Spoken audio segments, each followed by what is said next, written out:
তারপর over the wicket বল, এবারে step out করে রাব্বির পরের বলটা এবারে দারুণভাবে হাঁটু গেড়ে তারপরে sweep shot backward square leg অঞ্চল দিয়ে মুহূর্তের মধ্যেই সীমানার বাইরে। ব্যাক টু ব্যাক মেহেদী মিরাজের কাছ থেকে চারের allrounder right hand bat.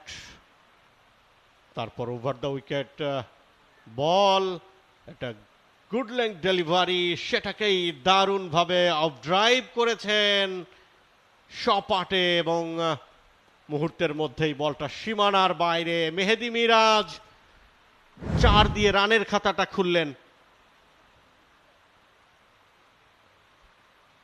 Gap গলিয়ে।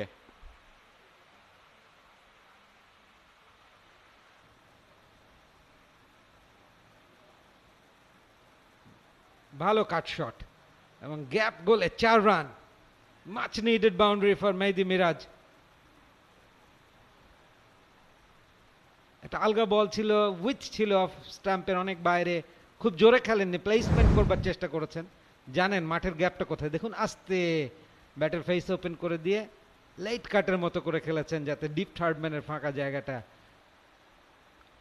অফ স্টাম্পের বাইরে এজ লেগেছে, lucky boundary for Mehedi Miraz, ঠিক edge, gone fast to the third man Syed Khaled. তিনি ভাবছেন একটা স্লিপ কেন থাকলো না, থাকলেই তো আমি একটা উইকেট পেতে পারতাম। দেখুন আউটসুইং করে বেরিয়ে যাওয়ার মুখে জায়গায় দাঁড়িয়ে ফিট মুভমেন্ট ছাড়া ব্যাট চালিয়েছিলেন। দারুণ একটা সুইপ শট, স্লগ সুইপ মেহেদী মিরাজের কাছ থেকে ব্যাকওয়ার্ড স্কোয়ার লেগ অঞ্চল দিয়ে দুর্দান্ত একটা চারের মার। মোসাদ্দেক হোসাইন সৈকত তার বোলিং থেকে শুরুটাই হলো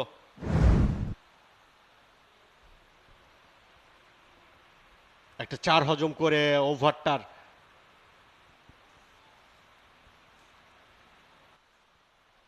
29তম ওভারের প্রথম বলটা মুস্তাফিজ এবারে লেগ স্ট্যাম্পের দিকে বলের গতিটাকে কাজে লাগিয়ে জাস্ট একটা গ্লান্স করে দিয়েছেন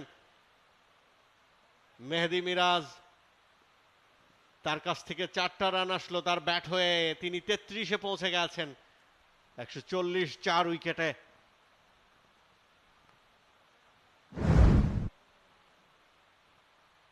রাউন্ড দ্য উইকেট থেকে মেহেদী মিরাজের জন্য একটা অ্যাঙ্গেল প্রডিউস হয়েছিল এবং সেটা এত বেশি হয়েছিল এবারে স্টেপ আউট করে বেশ সপাটে একটা অন ড্রাইভ এবং দুজন ফিল্ডার ঝাঁপিয়ে পড়েও 4টা অন্তত বাঁচানো যায়নি।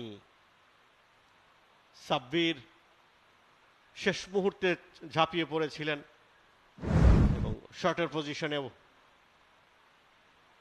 অর্থাৎ মিড ওয়ানে একজন ঝাঁপালেন, তিনি বলটা আটকাতে পারেননি। এরপরে শেষ মুহূর্তে গিয়ে সাব্বির তিনিও ডান দিকে এজ লেগেছে, ফাঁকা জায়গা দিয়ে বেরোচ্ছে এবং একটা লাকি বাউন্ডারি মেহেদী মিরাজের ব্যাট থেকে। 9 রানের ওভার, বিগ এক্সপেন্সিভ ওভার।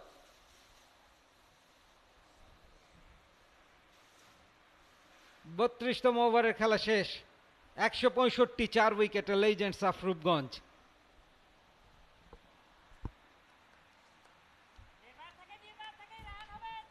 দেখুন কাট শট ট্রাই করেছিলেন, ব্যাকওয়ার্ড পয়েন্টকে বিট করে বলটা বেরিয়ে গেছে।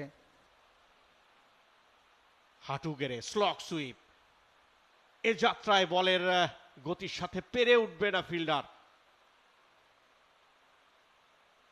মেহেদী মিরাজ ছোটখাটো গড়নের একজন প্লেয়ার, মুশফিকুর রহিমের মতোই, এবং সুইপ শটটা যেমনটা মুশফিকুর রহিম ভালো খেলেন, মেহেদী মিরাজের এই শটটাও ছিল দেখবার মতো। ব্যাটে মাহফুজুরের পরের বলটা একই জোন দিয়ে আবারও একইভাবে ব্যাক টু ব্যাক চারের মার, দারুণ ভাবে। 60 বল থেকে 61 রান, বলের চেয়ে রানের অবস্থানটা এখন অন্তত 1 বেশি হয়েছে। অন ড্রপ টু ড্রপ, তারপর গড়িয়ে গড়িয়ে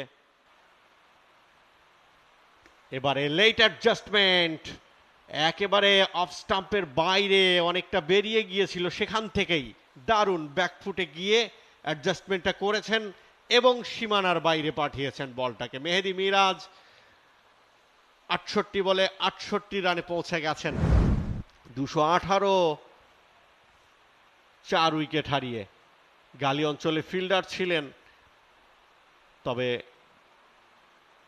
রাব্বির পরের বলটা এবারে দারুণভাবে হাঁটু গেড়ে তারপরে sweep shot backward square leg অঞ্চল দিয়ে মুহূর্তের মধ্যেই সীমানার বাইরে। ব্যাক টু ব্যাক মেহেদী মিরাজের কাছ থেকে চারের মার। মেহেদী মিরাজ বাংলাদেশ জাতীয় দলের একজন অভিজ্ঞ অলরাউন্ডার, যদিও শেষ দিকে এসে তার ব্যাটিং নিয়ে অনেকটাই কথা হয়েছে, তবে আজকে এই ঘরোয়া ক্রিকেটে নিজেকে খুঁজে পাওয়ার একটা ভালো সুযোগ তিনি তৈরি করেছেন, অর্থাৎ পঞ্চম উইকেটের পতন ঘটে গেল। 69 বল থেকে 72 রান করে মেহেদী মিরাজ আউট হলেন ঠিক 39তম ওভারের শেষ বলে, যখন মাহফুজুর রহমান রাব্বি তিনি বলটা করেছিলেন।